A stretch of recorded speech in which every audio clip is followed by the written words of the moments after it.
ಅಮ್ಮವ್ರದ್ದು ನೆನಪಲ್ಲಿ ಕಾಡುತ್ತಂತ ನಿಮ್ಗೇನಾದರೂ? ಖಂಡಿತ ಅವರು ತುಂಬ ಸಾಧನೆ ಮಾಡಿದ್ದಾರೆ. ಅವರು ಇದು ಮಾಡಿದ್ದಾರೆ ಅಂತ ಹೇಳೋದು ಒಂದು ಎರಡಲ್ಲ, ಸಿಕ್ಕಾಪಟ್ಟೆ ಇದೆ. ಅದನ್ನು ಹೇಳೋಕ್ಕೂ ಆಗಲ್ಲ, ಲಿಸ್ಟೇ ಇದೆ ಅದು ಹೇಳಬೇಕು ಅಂತಂದರೆ. ಅವರಿಂದ ನಾನು ತುಂಬ ಕಲ್ತಿದ್ದೀನಿ ಜೀವನದಲ್ಲಿ, ನನಗೇನೂ ಗೊತ್ತಿರಲಿಲ್ಲ.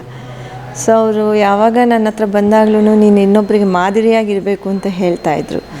ಸೊ ನಾನು ಅವ್ರ ಹತ್ರ ಇರೋ ಒಂದು ಸ್ವಲ್ಪ, ಅವ್ರು ಬಂದು ಹೋಗ್ತಾಯಿದ್ರು ಕೂಡ ಏನು ಒಂದು ಪ್ರೈಮರಿ ಅಷ್ಟು ಕಲ್ತಿರ್ಬೋದು ಅಷ್ಟೇ ನಮ್ಮ ಅತ್ತೆಯವರಿಂದ.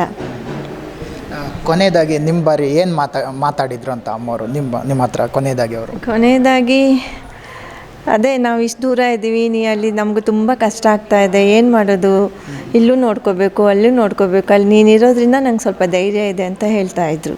ಅಷ್ಟೊಂದು ಭರವಸೆ ನನ್ನ ಮೇಲೆ ಇಟ್ಟಿದ್ದಕ್ಕೆ ನಾನು ತುಂಬ ಅವ್ರನ್ನ ಇದು ಮಾಡಬೇಕು.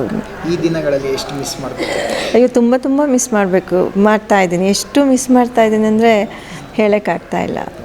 ನೀವು ಅಜ್ಜಿಯವ್ರನ್ನ ಈ ದಿನಗಳಲ್ಲಿ ಎಷ್ಟು ಮಿಸ್ ಮಾಡ್ಕೋತಿದ್ದೀರಾ ಅಂತ?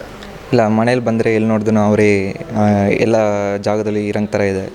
ಬೆಳಿಗ್ಗೆ ತೋಟ ಎಲ್ಲ ಸುತ್ತಿ ನೋಡುವಾಗ ಅಜ್ಜಿ ನನ್ನ ಕೂಗಂಗೆ ಥರ ಇದ್ದಾರೆ. ಅದಕ್ಕೆ ತುಂಬ ಕಷ್ಟ ಆಗುತ್ತೆ, ತುಂಬ ದುಃಖ ಆಗುತ್ತೆ. ಒಂದೊಂದು ಗಿಡ ನೋಡಿದಾಗ್ಲೂ ಅವ್ರು ನೆನಪು ಬರುತ್ತೆ ನಮಗೆ. ಯಾಕಂದರೆ ಅದು ಒಂದು ಅಕ್ಕರೆಯಿಂದ ಒಂದೊಂದು ಗಿಡದಿಂದ ಹಿಡಿದು ಬೆಳೆಸಿರೋರು. ಸೊ ಅದು ಒಂದೊಂದು ಗಿಡದಲ್ಲೂ ನಾವು ಅವ್ರನ್ನ ನೋಡ್ತೇವೆ. ಮತ್ತು ಪ್ರಾಣಿ ಪ್ರೀತಿ ಅವರಲ್ಲಿ? ಹೌದು, ಪ್ರಾಣಿ ಪ್ರೀತಿ, ಈ ನೈಸರ್ಗಿಕ ನೇಚರ್ ಇದೆಲ್ಲ ತುಂಬ ಇಷ್ಟ ಅವ್ರಿಗೆ. ಅದರಲ್ಲೇ ಇರಬೇಕು ಅಂತ ಆಸೆ ಪಡೋರು ಅವರು. ನಿಮ್ಮ ಹತ್ರ ಏನು ಮಾತಾಡಿದ್ರು ಅಂತ ಕೊನೆಯದಾಗಿ ಅಮ್ಮವರು ನಿಮ್ಮ ಹತ್ರ ಏನು ಮಾತಾಡಿದ್ರು ಅಂತ? ಅದೇ, ನೀನು ಚೆನ್ನಾಗಿ ಓದಿ ಒಳ್ಳೆ ಮೊಮ್ಮಗನ ಇರು, ನನಗೆ ಎಲ್ಲ ಜನಗಳಿಗೂ ಒಳ್ಳೇದು ಮಾಡು ಅಂತ ಹೇಳ್ತಾಯಿದ್ರು.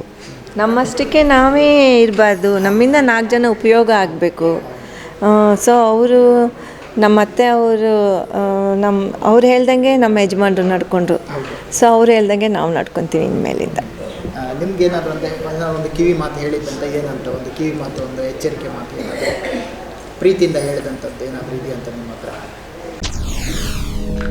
SSTV ಸಿನಿಮಾ ಜಗತ್ತಿನ ಕ್ಷಣ ಕ್ಷಣದ ಸುದ್ದಿಯೊಂದಿಗೆ.